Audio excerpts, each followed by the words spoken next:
Good evening and welcome to the Big Story. I'm Regina Lay. I'm Gretchen Ho. And I'm Shawn Yao.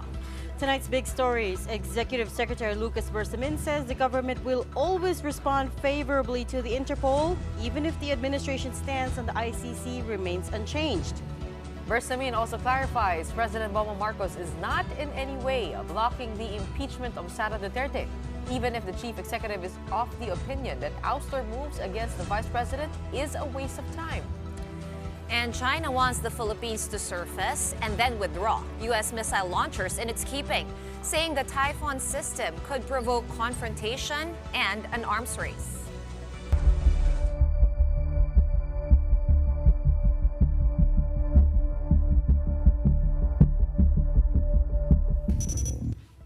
Is the Philippine government softening its stance on the International Criminal Court's investigation on the Duterte drug war? That's the big question. After Justice Secretary Boying Remulla said the Philippines could cooperate with the ICC, but only to a certain extent. But Malacanang was quick to clarify this. It said what Remulla meant is cooperation with the ICC if the Interpol is acting on the court's behalf. This early, the camp of former President Rodrigo Duterte is up in arms, saying this softer stance goes against the Marcos administration's promise to never deal with the ICC again. Mobile journalist Kyle Macantan has tonight's big story. Executive Secretary Lucas Bersamin says any request from the ICC made through the International Criminal Police Organization should never be ignored. It's a matter of goodwill, quid pro quo, for what the Interpol has already done and is still doing for the Philippines. If the ICC makes a move and courses the move through the Interpol, and the Interpol makes the request to us for the arrest or delivery of the custody of a person subject to ICC jurisdiction, we will respond favorably or positively to the Interpol request. Kasi nagbe-benefit din tayo sa Interpol in other cases. Yung Interpol na pinagbibigyan natin. Kung tayo ang magre-request sa Interpol, hindi na rin tayo papansinin yan. Because that is committee, ang tawag doon eh. Committee, pakikipagkaibigan. You know what that means, no? But no mistake about it, says President Marcos's alter ego. The government has not changed its mind one bit about rejoining the ICC or providing full cooperation to it as it investigates the war on drugs of former President Rodrigo Duterte. Ganito yung sa ICC, we have withdrawn from the ICC, membership from the ICC, and that withdrawal is already in effect. Bersamin's clarification comes after Justice Secretary Boying Remulla said in a Reuters interview that there are certain parts of the ICC's probe where the Philippines can pitch in, cooperate. But Remulla quickly added that, quote, lines have to be drawn properly. Nevertheless, the DOJ chief expressed openness in having a dialogue with the ICC in a very well-defined manner and in a spirit of committee, which Bersamin also used in the context of engagement with the Interpol. Remulla went on to say that there are personalities trying to bridge the divide between the Philippines and the International Court. Before this, the DOJ established a task force on top of case build-up involving extrajudicial killings during the Duterte regime. For former Duterte spokesman and presidential legal counsel Salvador Panelo, this is the wrong direction to take for the Marcos administration. He said Remulla is undermining the official position of Marcos when the president repeatedly said that the ICC has no jurisdiction over the Philippines and that any form of cooperation with the International Tribunal is an insult and an assault to the Philippines' territorial integrity. Mobile journalist Kyla Macantan, we are One News. The latest statement is being perceived as a change of tune for good reason. In the past, the administration had been adamant that it won't be cooperating with the ICC, but this language has slowly eroded. Let's take a look back at some of the president's remarks. Speaking to reporters in Baguio City on February 18, 2023, less than a year after he was elected, he said, I have stated it often, even before I took office as president, that there are many questions about their jurisdiction and what we in the Philippines regard as an intrusion into our internal matters and a threat to our sovereignty. I feel that we have in our police, in our judiciary, a good system. We do not need assistance from any outside entity until those questions of jurisdiction and the effects on the sovereignty of the Republic are sufficiently answered. I cannot cooperate with them. 11 months later, on January 22nd of 2024, President Marcos said, "Let me say this for the 100th time. I do not recognize the jurisdiction of the ICC in the Philippines. I do not. I consider it as a threat to our sovereignty. The Philippine government will not lift a finger to help any investigation that the ICC conducts. However, as ordinary people, they can come and visit the Philippines, but we will not help them. In fact, we are keeping an eye on them, making sure that they do not come into contact with any agency of the government." And then on November 14 last year, in the thick of the congressional hearings on Duterte's war on drugs, Marcos said he will not cooperate in any ICC investigation unless former President Rodrigo Duterte permits it. The exact quote was, "If yun ang gugustuhin ni PRRD ay hindi naman kami haharang doon sa mga ICC. Hindi lang kami tutulong. Ngunit kung pumapayag siya na makipag-usap siya o magpa-imbestiga sa ICC ay nasa kanya yon. Wala na kaming desisyon doon." Also, mid-last year, the Justice Department said it was preparing a briefer for Marcos on all scenarios regarding the ICC. Okay, in other news, but from that same press con, Malacanang also issued a clarification about the impeachment moves against Vice President Sara Duterte. According to Executive Secretary Lucas Bersamin, while President Bongbong Marcos is requesting lawmakers to set these impeachment complaints aside, he is not exactly blocking them. The president, the ES says, just expressed an opinion that ouster moves will not help anyone at this point. Let's understand this in the proper context. No? Ang tinanong kay Presidente is, are you in favor of impeachment? Siyempre, hindi niya sasabihin na in favor siya or he's not in favor because that is the prerogative of the Congress. You know that under the Constitution, the impeachment must emanate from the lower house. Okay? Now, if the President has made a statement at all about that process, it is only an opinion. The thinking of the President is that might be distracting us from our agenda and our move forward.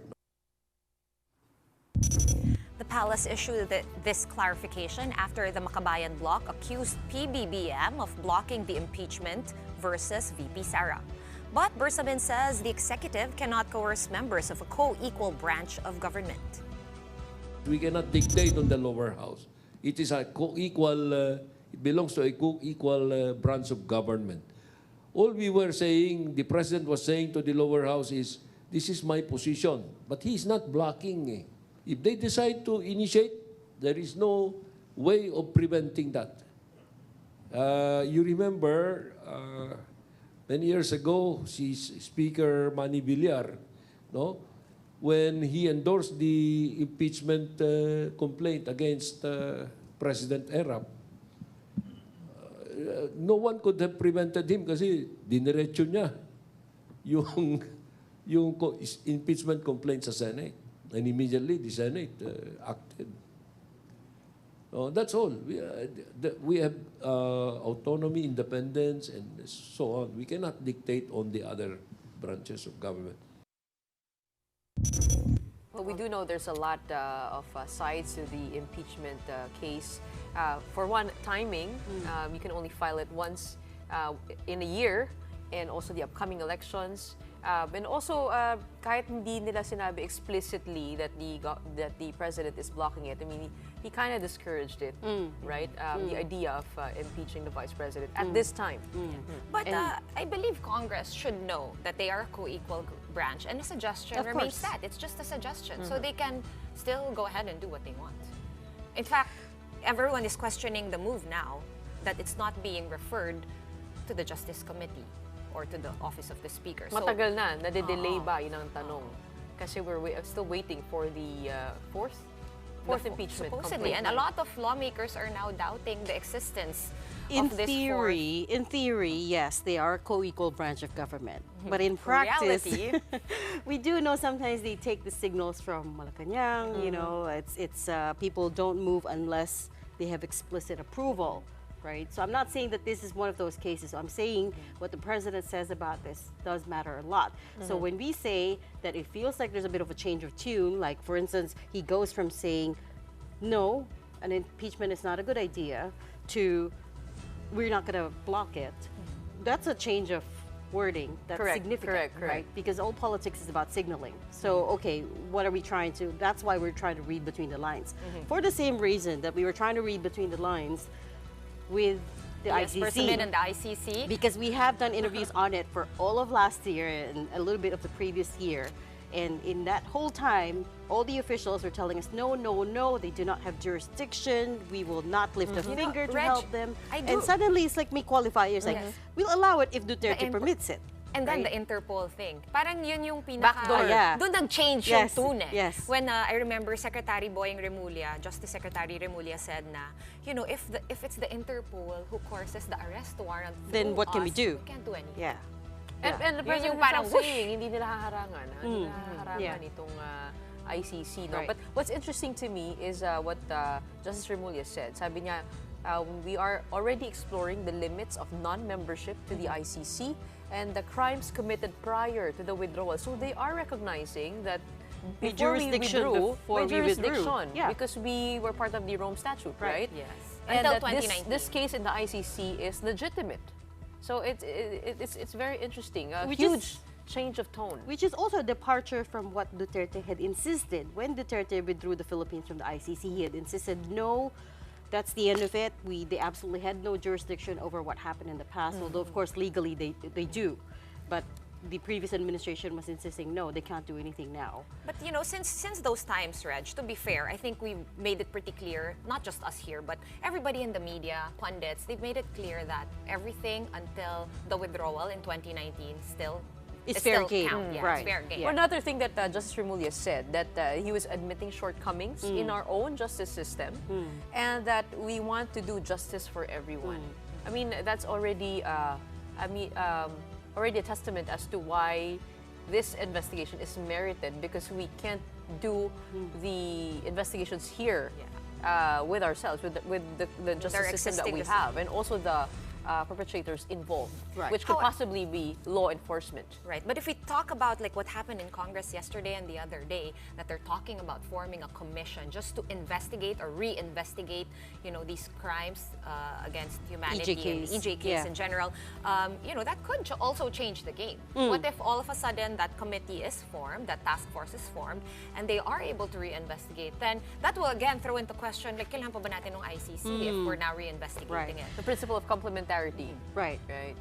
It feels like some people are trying to have it both ways. So they want to try to signal, okay, we're not cooperating, but if they want to talk to so-and-so, they're This free is to the do so. way. But if they want the transcripts of the congressional hearings, it's all public information. Do you know what I mean? Yeah. Parang, okay, It's we're one not, foot here and one foot yeah, there. we want to say we're not cooperating, that they have no jurisdiction over us, but on the other hand, here are all the ways that you could access the information. Right. So, and this is why, again, the change of tune is significant, because it feels like political pundits would connect the dots here and say, does this have something to do with the unity and breakup? I think this is The started with very ugly breakup. with the Secretary of Justice Remulla saying, I think that was Jan 23, so the other day, about you know, drawing the lines of certain areas of cooperation with the ICC, like only here, only here. Yeah.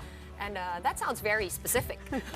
Very specific. But we will cooperate, but only up until Yeah. these parameters. But only before, within, again, They would not have that conversation. yeah, exactly. Before it was like, we no. will not lift the finger, we will not talk to them, we will not let them into the country, and so on and so forth. This was back in the day when the unit team was still intact, right? So what conclusion are we to draw from it other than it's all political? You know what I was thinking? I was thinking, I wonder how much thought or rethinking E.S. Bersamin is doing about his statement, because he gave that statement as an answer to a question in a press con, and now we're all like, you know, tumbling, cartwheeling, trying to see, like, is there a change of tune? Is this a softening? Yeah. You know, I wonder Yeah. if he's like, you know, could have I said it another way? Or was that the best way to say it? Or I he haven't was like, heard my him, plan worked. I haven't mean, heard him talk that way. He just affirmed what everybody was talking about. Kasi lagi si Justice Remulla nagsasalita pag usually dito. And now we hear it from E.S. Bersamin himself, who represents, of course, the president. Right? and that was a very So it's lengthy very press significant. con also. My reading of him is that he tries very, very hard to toe the line and be moderate and try not to give anything away. Case in point, in the July 17 incident with the Chinese the Ayungin incident. With Ayungin incident, when the soldier lost his finger, and there was that was a major incident, and then he tried to downplay it afterwards, saying it was a misunderstanding. Yeah, that's my read of him is, okay, he understands his position as the alter ego of the president, and then he tries his best to not give anything away, but the fact that he ends up saying all these things also then becomes policy in itself. Right? And let's not forget who Lucas Bersamin is. He was only the Chief Justice. The Chief Justice, exactly. At some point, right? One issue where the ES stood his ground is the blanks on the budget. Yes, he was that adamant. he said were outright lies. Yeah. But the alleged black items in the 2025 national budget have sparked all kinds of conversations and more questions as lawmakers key to the bicameral conference report remains silent on the matter. Malacanang has also distanced itself from the issue. Maan Enriquez reports. Kung Stella, kindly lang ma'am explain yung blank sa BICAM report. House reporters have been hounding congressmen who were part of the bicameral conference committee in recent weeks, trying to get to the bottom of whether or not there were blanks in the bicameral committee version. Though relentlessly chased by reporters, acting House Committee on Appropriations Chairperson Stella Kimbo remained mum on the issue. Nagmamadali lang po Sorry. for the next event. Yeah, we were waiting yesterday, ma'am. Any explanation about the lapis lang po? Even the former chairman of the Appropriations Committee, Ako Bicol Party List Representative Zaldico, refused to comment. The Makabayan bloc is urging their colleagues who are part of the BICAM to shed light on the allegations initially floated by Davao Congressman Isidro Ungab, a known Duterte ally. Kabataan Party List Representative Raul Manuel on Wednesday corroborated Ungab's claim. Manuel said he saw a total of 12 blank items in agricultural-related programs, activities, and projects. 2, he said, were in unprogrammed appropriations. ACT Teachers Party List Representative Franz Castro said there were also blanks in the BICAM report that was ratified in the plenary. Kasi dapat yung ni-ratify, kompleto na yun. Wala nang babaguhin doon. Manuel also questioned Senate President Cheese Escudero's claim that the committees on appropriations and finance are authorized to correct or fill in data possibly left out in the BICAM report. Manuel said this is only limited to correcting typographical or grammatical and printing errors. Ngayon, nagiging issue ito dahil bigla nagkaroon na ng amounts. No? Kasi kung papalampasin natin to, paano yan? Baka yung mga susunod na BICAM report, di pwede pala, mas marami pa yung blanco. But for House Deputy Majority Leader Paulo Ortega, the alleged blanks on the 2025 budget is a non-issue. It's really about politics. It works for them kung may controversy. In the Senate, Senator Amy Marcos, for one, has confirmed that she saw blanks in the BICAM version and said that was the reason she didn't sign it. Still, Malacanang maintains that there were no blank entries in the final GAA. When pressed, Executive Secretary Lucas Bersamin tried to distance the executive branch from it. Whatever the former president was saying about this is a lie. Gusto kong malaman ng taong bayan na wala talaga kaming kinalaman dyan. Tanungin ninyo mga congressmen, mga senators. And that is all that we can say at this point. When asked about the possible implication of looming legal challenges in the 2025 budget, Bersamin said it is speculative to comment until the palace sees the actual complaint that would be filed before the SC. Bersamin, a former Chief Justice, also says the Supreme Court wouldn't stop the budget from being implemented. The Supreme Court will never stop the budget from being implemented. All right? I cannot understand if the Supreme Court will have that tendency to put a stop to it, even if any of those challengers will ask for a TRO.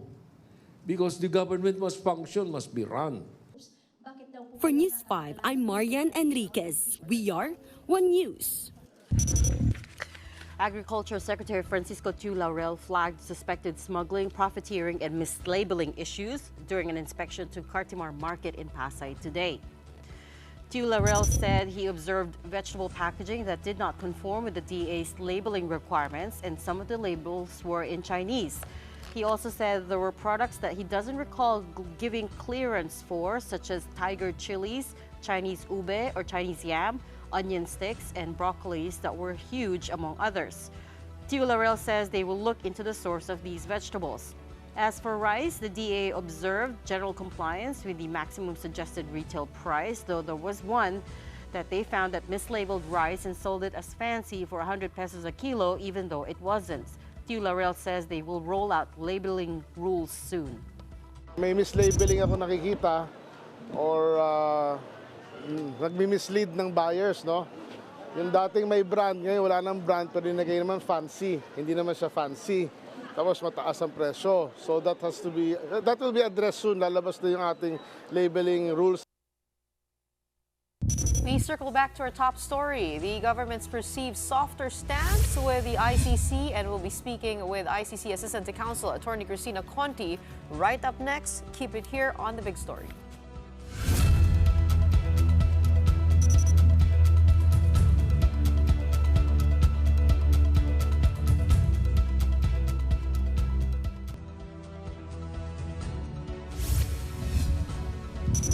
Welcome back. You're still watching The Big Story here on One News. Circling back to the top story tonight, could the Marcos administration be signaling a softer stance on the International Criminal Court? For that, we need some expert insights from someone with ICC connections. So let's bring in Attorney Cristina Conti, Assistant to Counsel to the ICC. But also, before we get into the nitty-gritty, just to make it clear again, if you could talk us through what your role, what your connection to the ICC is, because, you know, there's been a little bit of confusion over whether you work directly for the ICC or you just are aware of their inner workings. Yes, good evening, ladies. I am an accredited counsel before the International Criminal Court. I'm listed as an assistant to counsel, but actually anybody can be qualified before the court as long as you present your credentials and qualify. So, but more specifically, I am part of the team in the National Union of People's Lawyers assisting victims of the war on drugs. And therefore, I have personality in the situation in the Philippines that is connected to the war on drugs. Right. In fact, we were one of the first few complaints presented before the court, groups presented complaints before the court. And well, we've been public about this. We are cooperating with the court regarding this investigation. And we hope to have some part during trial. We have to have some part in the representation of victims. Attorney Conti, I wonder if you could weigh in on what we had been reporting. I'm not sure if you had dialed in early and caught the first part of our show, but the topic was whether or not the administration was softening its stance on the ICC, going from as far back as a year and a half ago, going from saying that, no, we will not lift a finger to help the ICC and we will not let investigators into the country, to now, which is a more qualified statement along the lines of, we will, what was the exact wording? There's nothing we can do if they coordinate we or will respond favorably. If they course it through the Interpol. The Interpol, that's right. This is Executive Secretary Lucas Bersamin saying we will respond favorably to the ICC if they course it through the Interpol. What did you make of all of that? Well, they are correct. There is legal basis for the Philippine government to position that way. And if we were to connect specifically, parang we make the jump between the ICC and the Interpol and the Philippines, the ICC and the Interpol have a cooperation agreement. The Interpol and the Philippines have some sort of agreement as well, the Philippines being a part of Interpol through the NBI. And therefore, any warrant of arrest that is coursed through the Interpol will reach the Philippines. So clearly, there is legal basis for this, and we've been talking about this. There is Article 127 in the Rome Statute, a section thereof which says or talks about continuing obligations after withdrawal. So that's one. We still have continuing obligations. And to be frank, this is our I told you so moment. We've been telling the Marcos administration that you have to cooperate. There is legal basis. There is clamor from the victims. And for us, this declaration clearly points us to the direction that we have been insisting on in the first place. And on a last note, that position by Marcos, we were of the mind that it was wrong. and it will be politically costly for him. If I remember, we told him that you will be expending political clout when you say, sige, hindi na ako hindi ko papayagang mag-investiga yung ICC. And at the same time, not investigating the case or the charges of crimes against humanity in the Philippines. But now, clearly, this is a call, or this is compelled by a call for justice on the part of the victims. Attorney, can you qualify that conversation you had with PBBM? I'm supposing you had some sort of consultation about where things are at. Kailan po nagyari yung conversation or meeting ninyo? And can you provide us the context of that meeting? Oh no, we did not have a meeting. You didn't have a meeting. These were exchanges of statements, so public statements. Okay. I think at the outset of his presidency, he made that statement that they will disengage. There was actually a point when Secretary Minardo Guevara, then later on who became the Solicitor General, wanted to clarify with the President about this premise of disengagement. Paano ba ito? How do you... At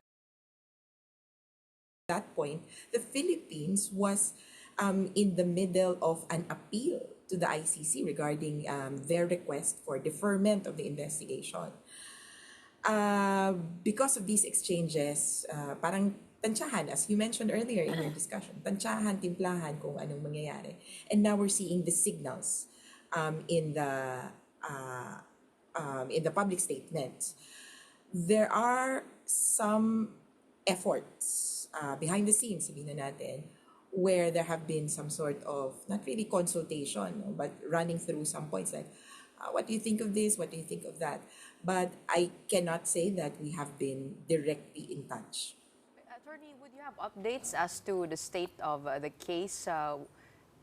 Because we expect something to happen this year. Sabi 7 years ang usually time frame ng mga investigasyon ng ICC. What are we to expect for this year? Where are we at? And also, is the ICC considering the state of politics? Given that the elections are coming up, it might lead to a more polarized scenario. We also have the INC rally. I mean, all those displays of power nearing election time. Do we expect anything to happen before the midterm elections?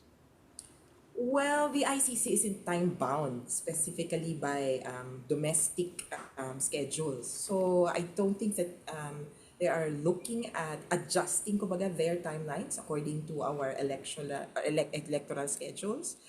Of course, they're clearly watching. They know about this.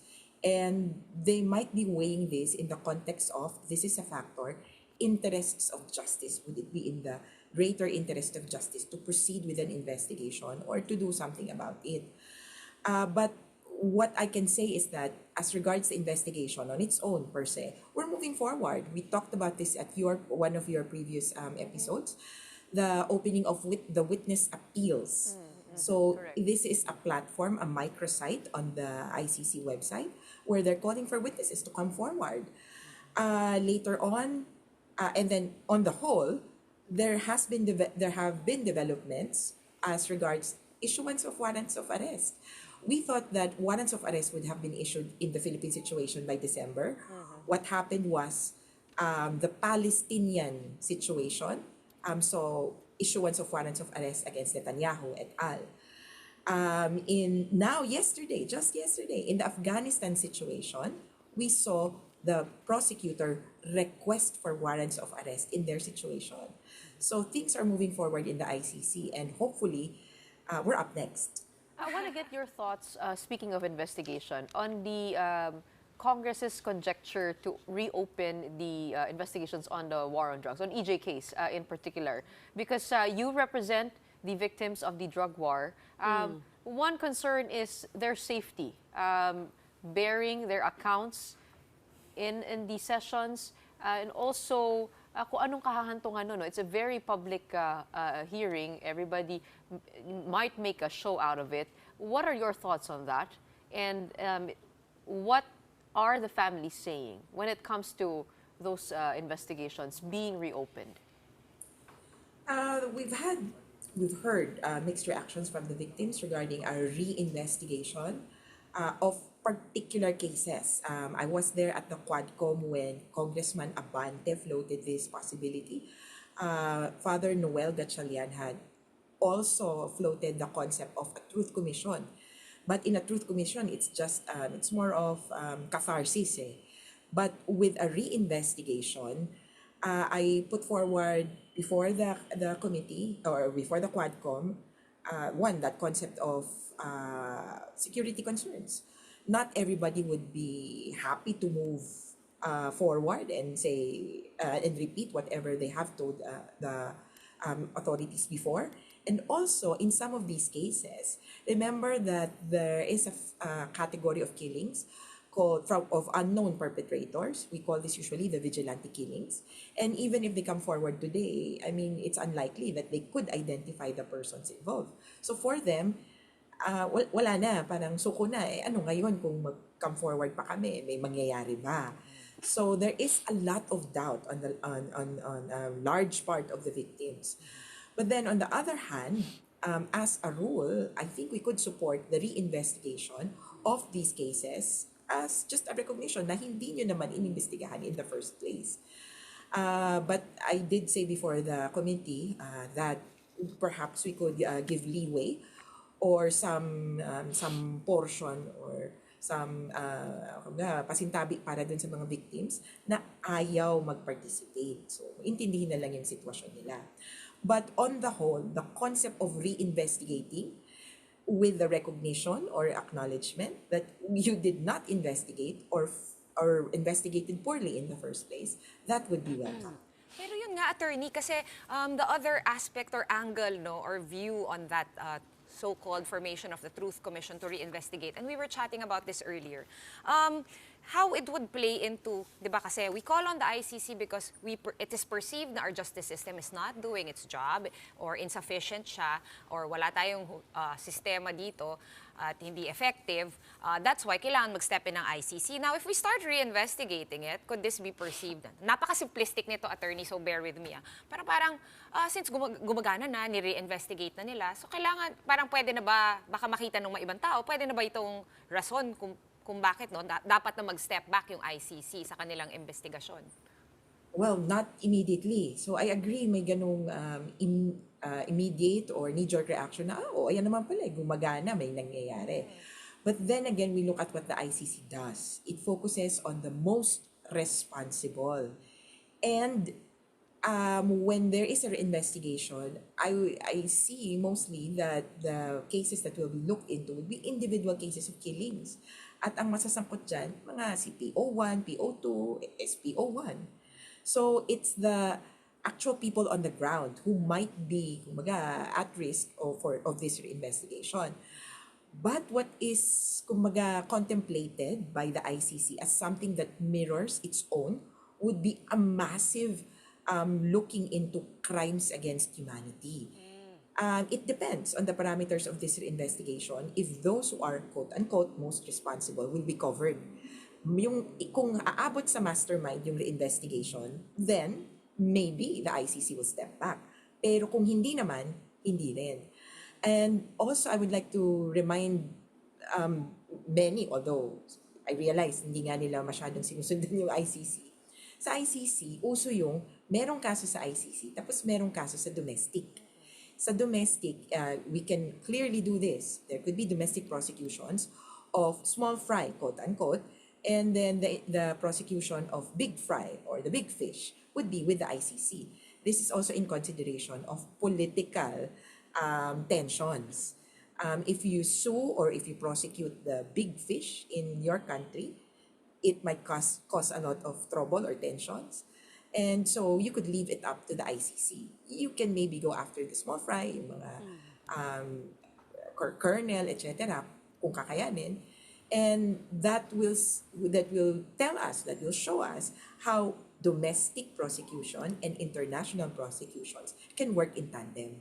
And just to bring it back to Gretchen's original question, which I piggybacked on, is this something that, is that how you, kumbaga, explain it to the victims' families so they can appreciate it in that way? Because, yun nga, like you said, it's been so long, nakakapagod, natatakot, napakadaming concerns.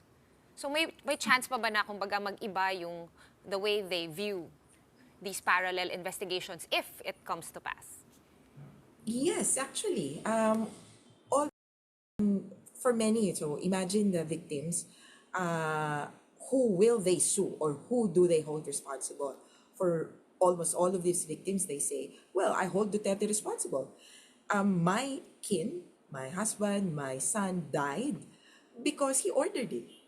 When he took office, actually when he campaigned, he said, I'll kill you all, sabi niya sa mga drug addict, criminal, etc. And then they died eventually. So it is, in a way, simplistic na siya yung sisisihin namin. But at the same time, there were other people in play. So you had the police officers who conducted the killings, vigilantes who did the killings as well, and so forth. So there is a whole array of people involved in this, including those, and dito na papasok yung some sort of politics, including those who should have done something but did not do something.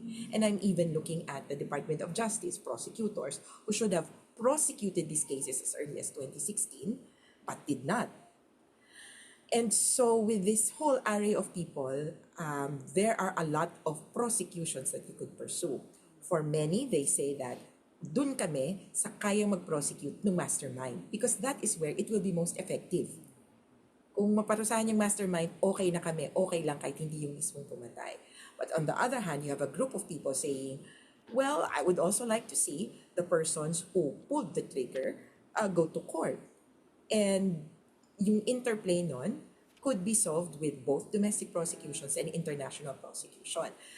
Now, if a domestic prosecution comes up na si Duterte ang target, we're feeling this with we're discussing it with the victims na okay ba sa inyo kung sa Pilipinas i-prosecute. They are contemplating it, but they are considering many factors. Una, would it be a fair trial or a fair investigation considering the power of the Dutertes? The daughter is vice president and she herself could be investigated because she was mayor or vice mayor of Davao during that period's covered.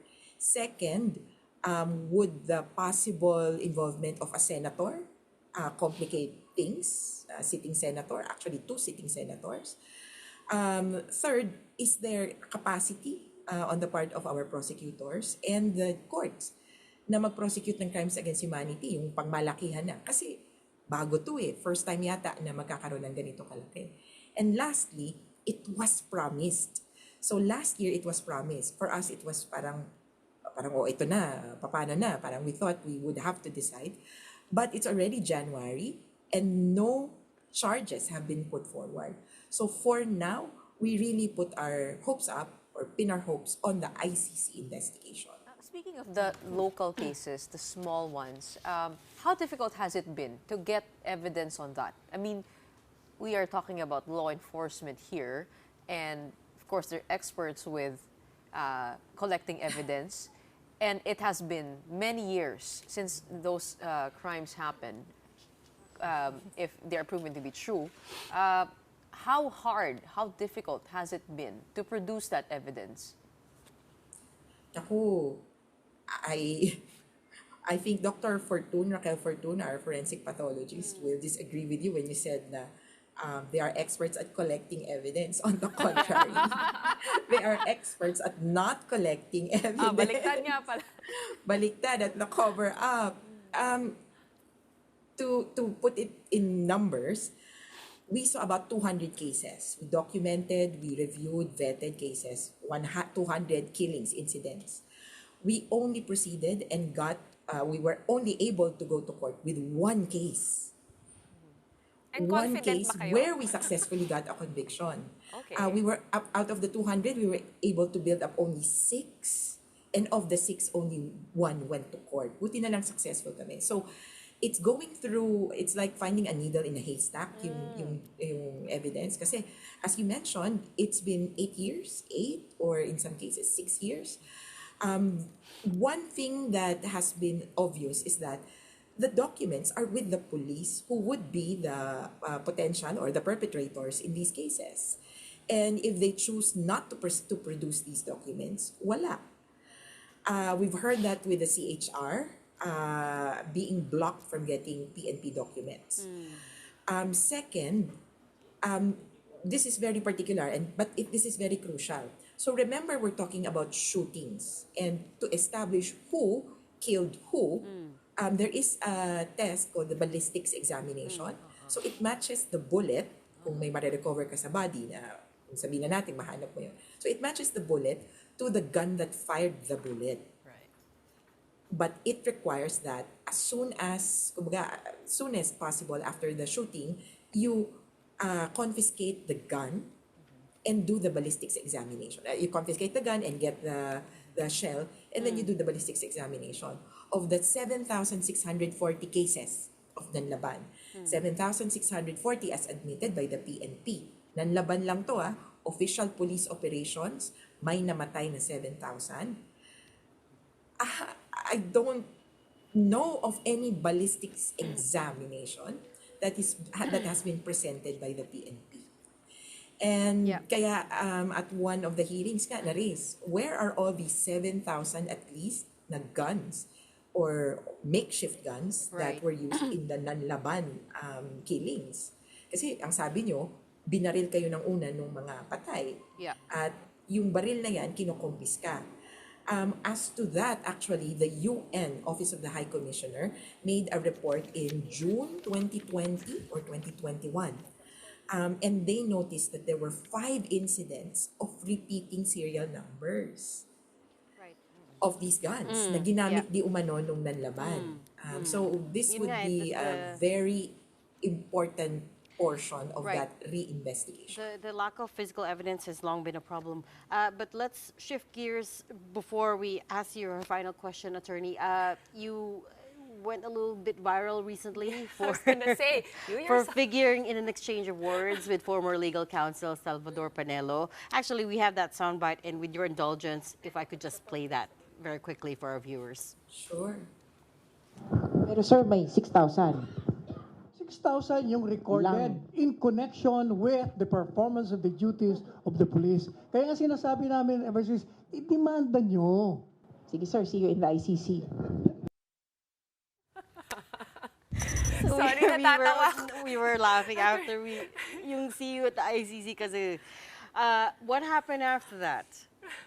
And set the context for us. Literally, that was the ending of that roundtable discussion. And we were supposed to take a photo all together of the guests. He refused. Sabi nga ni isang reporter, Ma'am, ayaw makipag-picture sa inyo. Well, he left right after. So we did not have an opportunity to discuss further. Okay, so yun na yun?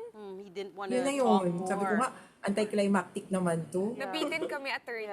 Well, You have rapport. Sabi mo, may mga imbestigahan parallel to the investigation of President Duterte. Si Attorney Panelo, masasama ba siya bilang siya ng Pangulo? Or wala siyang kinalaman sa ganun? But actually, it was funny because the topic wasn't the ICC. Or the war on drugs. It was something else. It was about the situation then because of the INC rally and then what are the prospects of the impeachment. Napunta kami doon. And if I recall, I wasn't the one who raised that. He was the one who became defensive. Kaya sabi ko, pwede nga, no? Although I doubt that there will be any opportunities further na magkikita pa kami because I'm sure they will be avoiding me from then on. Right. Yeah, I mean, we were hoping that there was something more. There was more of an exchange afterwards, but I guess he really didn't want to talk about it anymore with you. Unfortunately, we also have run out of time for tonight, but thank you so much for your time and your insights. That was Attorney Cristina Conti, ICC's Assistant to Counsel. Another quick break for now, but up next, a new Typhoon missile from the U.S. military has been moved to a new location in the Philippines, and China is not happy about that. The details when we return. Keep it here.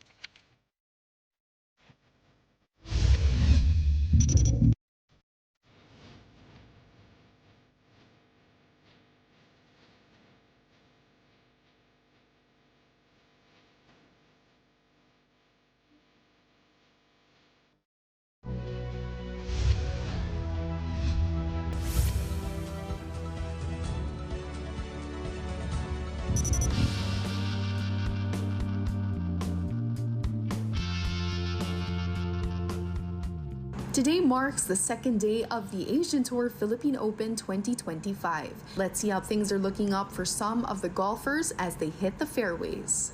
Christian Bank, representing the USA, talked about his early struggles in the competition and how he was quickly able to regain his momentum proceeding the next tees. He expressed that weather was favorable as well, as he shared that it was much better compared to the first day. I think everybody kind of played well. It was less wind than yesterday, so I think we were happy with that, not getting a lot of wind. I bogeyed the first hole, which was, you always want to get off to a good start, but a bogey that early, you're still waking up. So after that, I played great. Hit some good shots, and then I putted well. My caddy had some really good reads, and yeah, I just played pretty solid. Gary Stahl of France, a first-time participant at the Philippine Open, talked about his thoughts playing in the country and in a new course. My experience is very nice. I'm very happy to be here. It's new for me, Asian Tour. I play for the first time my first tournament here. The course is very good, so it's a good test. So we will see now. Justin Kiban of the Philippines admitted that having many supporters come by the fairways have definitely boosted his spirits in the second day of the tournament. I kind of know the ins and outs of this golf course because I play this every day, and I think it is an advantage because, like I said, I'm here pretty much every day. So it is playing a little tough because it's now par 70, but me and my mental coach, we just figured out something to trick myself to just play how I used to play, and turned out pretty good today, so yeah. Having a 4-week break has shown some rust among several golfers. Travis Smith of Australia shared how optimistic he is moving forward in the rankings. It's a tough golf course. First event of the year, I feel like it's a shock to the system. I wish it was a little bit easier. Coming off like a 4-week break, not playing every day, game's probably not as sharp as what I'd like it. So it's a good test. It's a great golf course. It's my first time to the Philippines. And where I'm at on the leaderboard, I'm enjoying my time so far. After first day jitters, Micah Shin of the USA admits that his second day showed better results. Yesterday, on my first round, I wasn't hitting good at all. So I was working hard to try to keep my score. I got lucky, finished eagle birdie to at least stay under par. But today I was hitting it better, and I've been putting good since day one, so yeah, that's been helping a lot. With still a lot of golf to be played in the coming days, leading the charge with an 8 under par is Thailand's Kaukanjana, following Micah Shin of the USA with a 6 under par, and Aaron Wilkin of Australia with a 5 under par. Justin Kiban from the Philippines lands at 11th with a 3 under par. This has been Bea Escudero.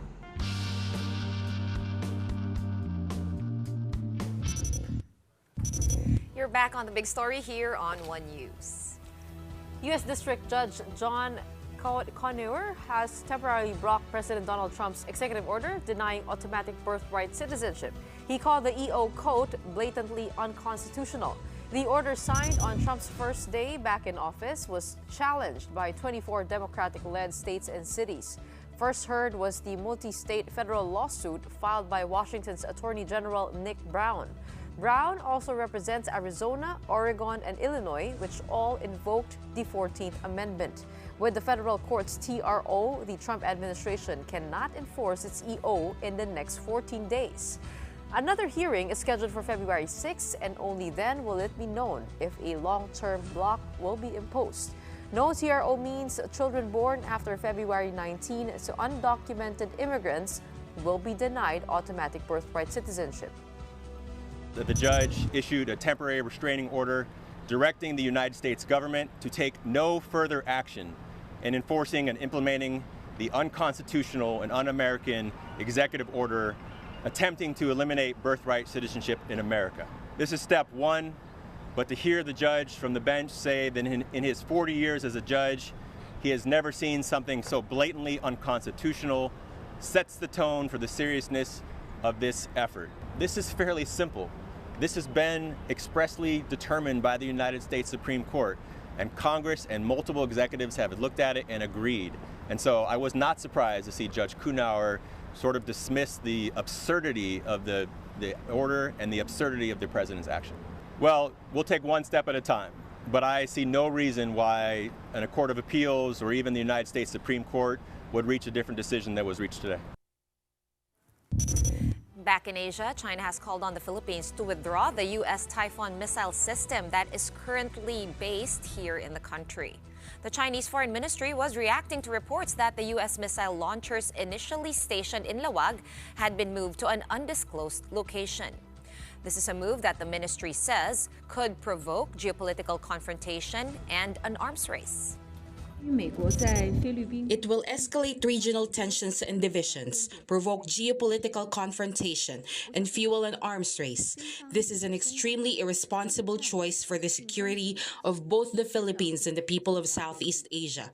We once again urge the Philippines to heed the voices of countries in the region and their people, correct this mistake as soon as possible, fulfill the previous public commitment to promptly withdraw the Typhoon mid-range capability missile system, and refrain from continuing further down the wrong path.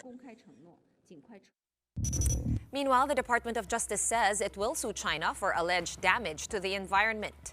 This case stems from China's alleged harvesting of giant clams and substantial damage to coral reefs within the Philippines' exclusive economic zone. Justice Secretary Boying Remulla says the case buildup is backed by a lot of evidence from the Philippine Coast Guard and other agencies. They're just now in discussions to discuss which legal forum to file the case. The Typhoon missile, by the way, the reason China is very angry about it is because number one, it wasn't ever meant to be here permanently. Yeah. It was just lent to us by the Americans during the Balita exercises, yes. and then before you knew it, it suddenly became here. It never left for an indefinite period, and this can launch multi-purpose missiles up to as far as China and Russia. So you can imagine the kind of scenarios that are going through their minds. The right? long and short of it is that it's a mid-range rocket launcher, and so the missiles are able to hit them, and it's making them really. Actually, that term is a bit of a misnomer. Mid-range sounds like it's not too far away, but if it can go hit as far as Russia, Meron pa kasi right? yung ballistic, diba? May mga Mas guided malayo pa, pa diba? talaga. But the defense of our defense ministry is that isa lang yun. China has so much. At least it's here, right? And also very easy to detect. Like, meron nga satellite images nun eh, di ba? I guess it's a challenge. But ito yung in Typhoon kasi nagagalaw mo. It's mobile. It's not stationed in one place. Well, now we know it's really mobile because they moved it to somewhere. That brings me to our big picture tonight, which is a tangible thing, which is what I'm holding in my hand. It's an actual Take a look picture. at this. Here, actual picture. This is a replica of Wow. the 1734 Murillo Velarde map. And I guess you girls know what the significance of this is, right? This was used as critical evidence during our permanent court of arbitration case at The Hague back in 2016. This was a legal basis. This is called the mother of all maps, and this is the first scientific map of the Philippine archipelago. And if you nandito yung Los Bajos de Paragua. Exactly here, around here, the Spratlys, right? So this was commissioned by King Philip V of Spain and produced by the Jesuit priest, what was his name? Pedro Murillo Velarde, hence the name of the map. And it was acquired by the chairman of Now Telecom, Now Corporation, Mel Velarde. Coincidence lang yung same name. Yeah. From an auction in Sotheby's back in 2014, he brought it back to the Philippines. The actual map was given to Malacanang last month, and this is just a replica of it. But this is huge significance because China has no similar map like this that predates all of these maps. Kumbaga na-map na natin yung mga features na yan. Exactly. Prior. Well, na-map na ng Spaniards. Well, okay, let's be clear. If you could see here, na-map na ng Spaniards here. Back as far back as 1734. Those are the And this was an official scientific map. And we know this because here, if you The could seal. just zoom in, here, this is called a cartouche, right? A cartouche bearing the royal coat of arms of Spain, which means this was an official map. And this, if I remember correctly, was the basis of the 1898 Treaty of Paris, Treaty of Parang hindi ito yun. Meron pang mas kumpleto. Meron pa isa, rito. correct. Dalawang map Pero this was yun. the Basis. earliest. Ito yung pinakauna. Yes, this was the earliest. But ito nga, you have the seal, the cartouche, the Spanish royal coat of arms, signifying that this was an official map, and it became a crucial piece of evidence. The actual in our map case is now at the National Library. Museum. That's National right. Museum, National Library. National Library. You can see it for free in the gallery. It's a new gallery there. It was also presented to President Marcos last month. So this was. Why do you have this? This is a gift from Mel Velarde. This is a gift from Chairman Mel Velarde to you guys, so we all know the actual map. Yeah. Yes, he this owns is the actual map. Well, right? no, he donated it to. He gave it back to the country. government. He donated But it to he the bought government. it for These 12 are- million. Correct. But like you said, King Felipe V of Spain, that's actually who the Philippines is named after. That's if right. you're doubting the legitimacy and where this came from, how old it is. Right? He sent out his explorers. He said, look for new worlds and lands where we can expand to. And then, I guess he asked the travelers and the explorers to draw him a map. Right. King Philip V of Spain. King Can you Felipe. imagine as early as 1734, we already had, it was already mapped yung Spratlys yung area. Carta General, That's yun right. yung naging basihan ng Which Treaty came of after. Paris. Pero mas map. luma to. Which came after this map. But yun nga, And this then is they have the the significance of the Treaty of Murillo. Washington to make sure that part yung... Correct. Because they define made the to amend boundaries. na kasama yung the extra box. So, but we anyway, encourage you to take a look at it. It's at the National Library. Sakto. Library? Gallery. TGIF, it is the National Library. This weekend, you can probably take a look at it kung wala pa kayong gimmick. So now, this is the basis of our claims in the West Philippine Sea. Nauna tayo. Thank you in advance, Regina, for the gift. It is a basis because China is arguing on a historical basis. But history-wise. Pag gusto kung historical basis ang labanan, meron tayo na una tayo. Correct. Pero still, we go with the UNCLOS ruling. Okay, pero overtime na rin tayo. And naghahantay na sila. Hi, guys. So that's it for the big story tonight. We are One News, all sides, all the time. Thanks for tuning in. Have a good night and a great weekend.